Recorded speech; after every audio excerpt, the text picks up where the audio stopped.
Ambedkar library की ओर से Siliguri indoor stadium के सामने डॉक्टर बाबा साहेब अंबेडकर की जयंती मनाई गई। बी.आर. अंबेडकर के जीवन और उनकी देशभक्ति और समाज के प्रति कर्तव्य की अमर कहानी प्रस्तुत की गई तथा उनका अनुसरण करने पर विचार विमर्श किया गया। कहा गया, उनकी उपलब्धियों को सदैव याद रखेंगे, उन्हें भूलेंगे नहीं।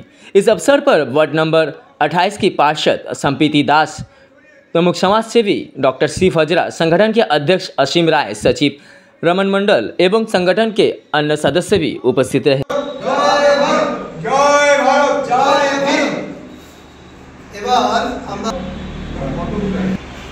এবার আমরা অনুরোধ করব একে একে সকলকেই বিমল বাবু, আমাদের সম্পাদক রমেন বাবু, সবাইকে একে একে অনুরোধ করব বাবা সাহেবের চরণে পুষ্প অর্পণ করে শ্রদ্ধাঞ্জলি জ্ঞাপন করার জন্য।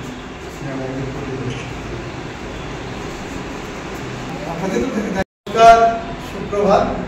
আজকে আমরা জানি যে আজকে আমাদের জন্য একটা বিশেষ দিন, অর্থাৎ আমাদের মহাপুরুষ শ্রী ডক্টর বি.আর. আম্বেদকর, ওনার জন্মদিন। এই জন্মদিন উপলক্ষে আমরা আজকে উপস্থিত আছি দেশবন্ধু পাড়ায়, ডিবিসি রোডে, যেখানে আমাদের সাথে সাথে আমাদের এই ওয়ার্ডের কাউন্সিলর শ্রীমতী সম্পিতা দাস মহাশয়া উপস্থিত আছেন আমাদের ডক্টর বাবা সাহেব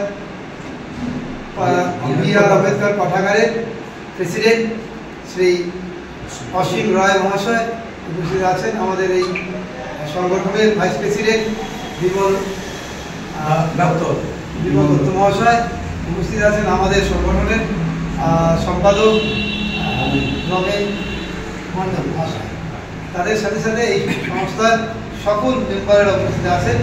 আমরা আজকে ওনার জন্মজয়ন্তী উপলক্ষে ওনাকে শ্রদ্ধাঞ্জলি জ্ঞাপন করব।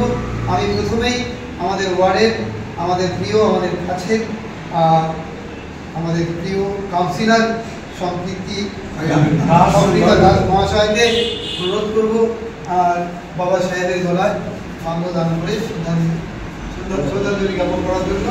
बाबा साहब अम्बेडकर अमर रहे, अमर रहे, अमर रहे। बाबा साहब अम्बेडकर अमर रहे, अमर रहे, अमर रहे। बाबा साहब अम्बेडकर तुम्हारे हमरा भूली नहीं, भूलबो ना, भूली नहीं, भूलबो ना।